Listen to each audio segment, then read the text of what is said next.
Assalamualaikum warahmatullahi wabarakatuh. Bertemu kita kembali dalam program Islam Itu Mudah musim yang kedua bersama saya kali ini untuk membicarakan etika dan adab sebagai seorang Muslim.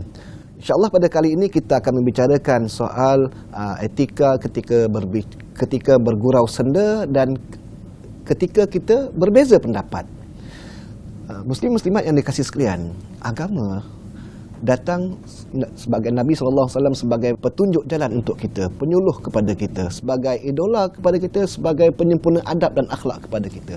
Ketika bergurau, kadang-kadang ada batas-batas yang kita kena jaga. Kita kena ingat dan kita kena sentiasa letakkan diri kita.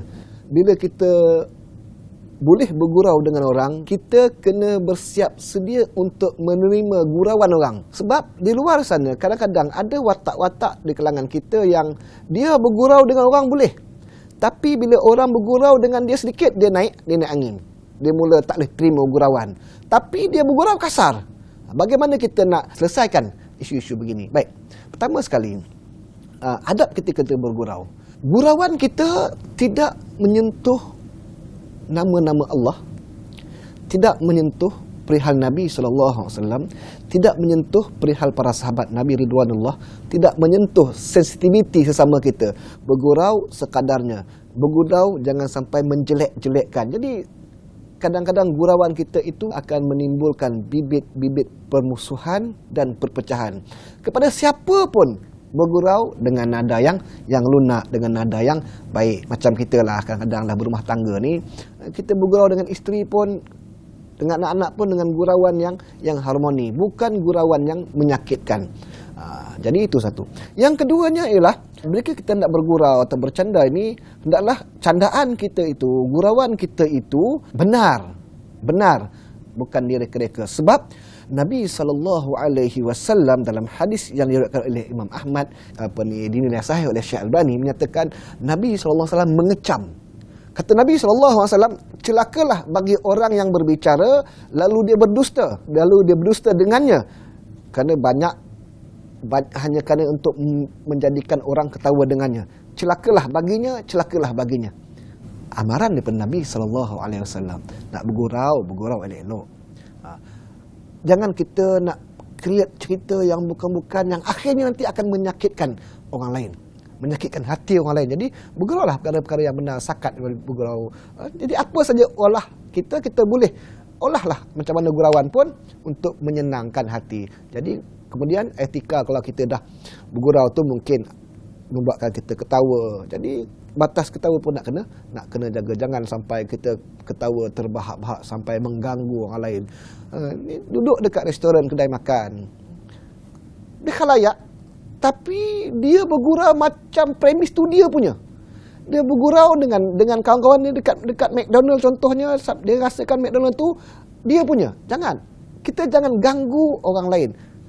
Nak ketawa pun agak-agak. Jadi kontrol. Jadi ini perkara-perkara yang nanti akan memberikan imej yang tidak baik. Orang pun, kita sendiri pun tak senang kalau meja sebelah ketawa terbahak, kita tak senang. Jadi perkara yang kita tak suka, kita jangan buat perkara yang kita tak suka. Kalau kita tak suka dengar orang ketawa terbahak, so kita jangan buat. Jadi kita kena senangkan dan mudahkan urusan lain macam mana kita nak mudah, macam mana kita nak suka. Kemudian yang ketiga, hendaklah bercanda, bergurau tidak mengandungi perkara-perkara yang boleh menyakitkan hati dan boleh mengguris perasaan, serta yang boleh menjadikan orang salah faham. Jadi tuan-tuan, nak bergurau ni pun kadang-kadang tengok isu. Nak menyakat, kadang-kadang gurauan lain nak menyakat pun lain. Kadang-kadang ada orang yang kita lihat dia melatah. Kita faham masyarakat kita ada di kalangan mereka yang melatah. Jadi kita pun suka sakat dia. Nak sakat dia pun tengok keadaan. Dia tengah makan nasi, yang pergi sakat dia buat apa? Elok-elok dia nak suap nasi, langsung nanti berterabur nasi.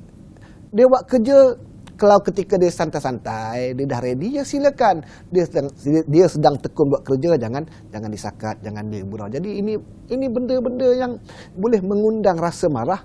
Bila mengundang rasa marah, dia akan mengundang dosa. Nabi SAW sebut dalam perkara yang tadi, Nabi kata, janganlah ada di antara kalian mengambil barang temannya, adakah itu hanya candaan atau bersungguh-sungguh. Dan jika ia telah mengambil tongkat temannya, maka ia harus mengembalikan kepada tuannya. Ini tuan-tuan, di antara gurauan yang boleh menyakitkan dan boleh menjadikan orang cemas zaman sekarang. Kita tengok kawan sedang pakai phone, sedang main phone, kita ambil phone dia, kita lempak buang. Marah tak? Kita bergurau, kita ambil phone dia, kita sorok. Kemudian kita buat acah-acah, tak tahu. Ini gurauan yang menjadikan orang cemas. Kita tengok dia ni jenis orang yang agak letak barang tu tak cermat, dia pun ambil, dia pergi sorok. Dia niat gurau. Tapi mengakibatkan kawan kita cemas. Kemudian tak boleh bergurau dengan senjata tajam berupa besi, apatah lagi senjata api dan sebagainya. Tak boleh kita nak acu-acukan kepada orang lain. Tak boleh, sebab Nabi larang. Tak boleh menghunus senjata yang tajam kepada kawanmu, sebab takut nanti akan diganggu oleh syaitan. Nabi larang. Jadi gurauan-gurauan yang menyakitkan macam ini, gurauan yang boleh membahayakan, jangan. Ini perkara-perkara yang penting dalam bab kita nak bergurau. Kemudian bergurau tidak boleh dilakukan terhadap orang yang lebih tua daripada anda. Kadang-kadang kita ada kawan-kawan kita yang telah berusia lebih daripada kita. Jadi kita nak bergurau dengan dia pun kita tengok keadaan. Kalau dia ketika dia sedang bergurau, ya kita boleh saja gurau, tapi gurauan yang biasa-biasa. Kita kena ingat juga tuan-tuan, perempuan sekalian. Kadang-kadang ada orang yang dia tak boleh bergurau. Bila tak boleh bergurau, kita jangan cuba-cuba nak bergurau. Tengok muka dia bengis, jadi kita buat tak tahu sudahlah. Jadi kalau orang yang suka bergurau, ya kita boleh layan. Jadi yang nak bergurau pun kepada orang yang boleh kepada atau yang masuk je. Kemudian yang terakhir nak sebut ialah hendaklah anda tidak banyak bercanda sehingga menjadikannya tabiat.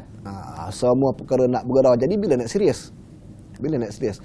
Perkara yang perlu kita bergurau, kita gurau. Perkara yang kita serius. Jadi itu di antara adab dalam agama. Kemudian kita lihat sedikit tentang etika ketika berbeza pendapat. Bila kita berbeza pendapat, pertama sekali agama datang ajar kepada kita, fa in tanaza'tum fi syai'in farudduhu lillahi wa rasul. Bila kita bertengkar satu perkara, kembalikanlah urusan itu kepada Allah dan Rasul. Baik.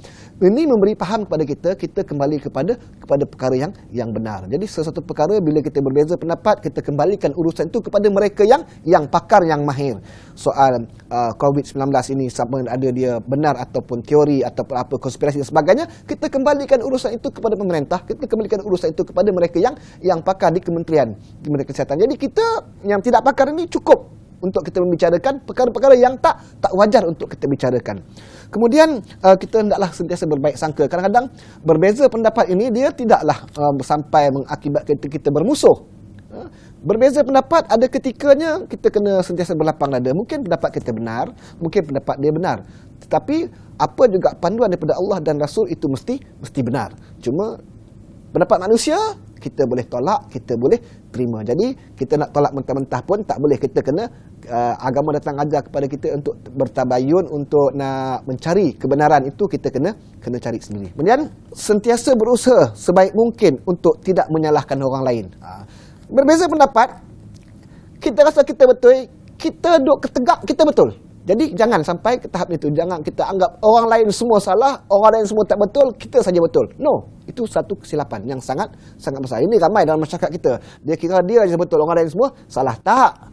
Bila kita berbeza pendapat, bila kita berbicara, kita berbahas, ada benar, ada salah. Jadi kalau kita benar, alhamdulillah. Kalau kita tersalah juga, kita berlapang dada dan menerima kebenaran itu dengan baik. Cuma kadang-kadang dalam negara kita, dalam situasi hari ini, saya suka nasihatkan bahawa ketika kita suka mengkritik, jangan lupa kita juga bersedia untuk dikritik. Kalau kita tak bersedia untuk dikritik, kita takut untuk dikritik, jangan mengkritik, duduk diam. Man kana yu'minu billahi wal yaumil akhir falyakul khairan aw liyasmut. Sesiapa yang beriman kepada Allah dan hari akhirat, adalah dia bercakap dengan percakapan yang baik, atau dia diam. Dia tak mau kena kritik, dia duduk diam-diam. Jangan kritik orang. Sagi orang kritik balik, telinga nipis, mula nak marah. Jadi ini perkara yang kena saya dan juga tuan-tuan dan puan-puan kena sentiasa bermuhasabah. Kalau kita tak suka dikritik, kita jangan terlalu banyak untuk mengkritik. Kalau kita nak menasihat, silakan lontarkan nasihat-nasihat yang baik, yang bermanfaat dan berfaedah. InsyaAllah semoga ianya bermanfaat untuk saya dan juga pada anda sekalian. InsyaAllah kita bertemu lagi pada masa-masa yang akan datang. Wallahu alam. Assalamualaikum warahmatullahi wabarakatuh. لا ينسانا الله ستحط قلوب وجباه على أرضه شوقا وصلاة لا ينسانا الله